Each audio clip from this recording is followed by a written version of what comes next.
আসসালামু আলাইকুম প্রিয় দর্শক।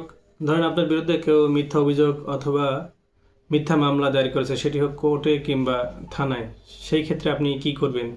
এই বিষয়ে বিস্তারিত জানতে আমার সঙ্গেই থাকুন, এবং আপনি যদি আমার চ্যানেলের নতুন দর্শক হয়ে থাকেন তাহলে অবশ্যই চ্যানেলটিকে সাবস্ক্রাইব করে পাশে থাকার জন্য বেল আইকনটি চালু করে দিবেন। আমি অ্যাডভোকেট ইউসুফ, নিয়মিত আইন চর্চা করছি। প্রিয় দর্শক, আপনার বিরুদ্ধে যখন কেউ মিথ্যা অভিযোগ বা মিথ্যা মামলা দায়ের করবে তখন আপনি আতঙ্কিত হবেন না। আপনি সর্বপ্রথম আপনার নিকটস্থ যদি কোনো আইনজীবী থাকে বা কোনো ব্যক্তি থাকে তাহলে তার মারফতে আপনি কোর্ট অথবা থানা থেকে একটি নকলের সার্টিফাইড কপি উঠাবেন বা নকলের কপি উঠাবেন। ওঠানোর পরে আপনি দেখবেন আপনাকে কি ধারায় অথবা কি অভিযোগে অভিযুক্ত করেছে বা মিথ্যা মামলাটি কেন দায়ের করেছে।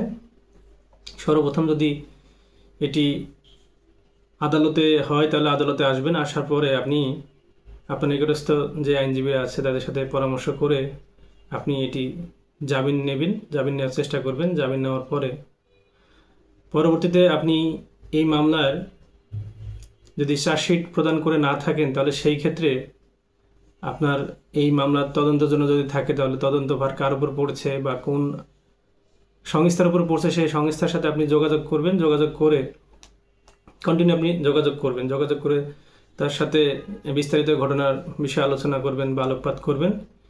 এরপরে আপনি দেখবেন যে আপনার ঘটনাস্থল কোথায় দেখিয়েছে মামলার, অথবা কি ঘটনা দেখিয়েছে মামলাতে। আপনি যেই সময় ঘটনার স্থান বা যেই সংক্রান্ত বিষয় নিয়ে মামলাটি দায়ের করেছে সেই সংক্রান্ত বিষয়ে যদি আপনি একেবারেই অজানা থাকে আপনার, তাহলে আপনি যদি কোথাও চাকরি করেন অথবা সরকারি চাকরি করেন বা প্রাইভেট চাকরি করেন, সেই ক্ষেত্রে আপনার অফিসে যদি আপনার হাজিরা মেনটেন করা হয় সেই হাজিরা খাতা নিয়ে আপনি তদন্ত কর্মকর্তা সংস্থার সাথে দেখা করেন। আপনি তাদেরকে প্রমাণ করাতে সক্ষম হন যে আপনি ঘটনাস্থলে ছিলেন না ওই দিন, বা ঘটনা যেই তারিখ দেখেছে সেই তারিখে আপনি তার সাথে কোনো বাকবিতণ্ডা হয় নাই বা কথা কাটাকাটি হয় নাই বা কোনো লেনদেনের বিষয় আপনার সাথে হয় নাই। এই বিষয়গুলো নিয়ে আপনি পরামর্শ করেন। এবং যদি মারামারি অথবা অন্য কোনো বিষয় নিয়ে আপনার এই ঘটনাটি মামলাটি দায়ের করা হয় বা আপনাকে যদি কেউ হিংসাত্মক মনোভাব নিয়ে যদি মামলা দেয় আপনার বিরুদ্ধে, তাহলে আপনি ওই সময় ঘটনাস্থলে ছিলেন কি না সেটি আপনি প্রমাণ করবেন। যদি আপনি নির্দিষ্ট জায়গায় বা যে এলাকায় ঘটনাটি ঘটেছে সে এলাকায় যদি আপনি না থাকেন অথবা ওই সময় যেন অন্য কোথায় অবস্থান করছেন, তাহলে আপনি যদি বাসে করে কোথাও যান বাসের টিকিট, প্লেনে গেলে প্লেনের টিকিট, অথবা যেখানে যান এই বিষয়গুলো এই প্রমাণগুলো আপনি সংরক্ষণে রাখেন। যেহেতু এভিডেন্স অ্যাক্ট 103 ধারায় বলা হয়েছে যে যেই ব্যক্তি বলবেন যে তিনি ঘটনাস্থলে ছিলেন না তাকেই এই ঘটনাটি প্রমাণ করার দায়িত্ব তার উপরে। অতএব আপনি ঘটনার সময় কোথায় ছিলেন বা মামলা দায়ের করার সময় কোথায় ছিলেন এই বিষয়গুলা প্রমাণ করতে হলে অবশ্যই আপনাকে এই ঘটনার সংশ্লিষ্ট কাগজপত্র আপনাকে দাখিল করতে হবে। অতএব আপনি যদি চাকরি করে থাকেন তাহলে আপনার যে হাজিরা খাতা আছে সেই হাজিরা খাতা উপস্থাপন করেন।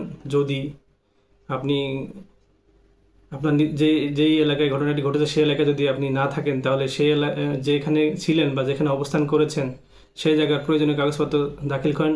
সেই ক্ষেত্রে আপনি অবশ্যই এই মামলা থেকে অব্যাহতি পেতে পারেন যদি আপনার সংশ্লিষ্ট কাগজপত্র থাকে।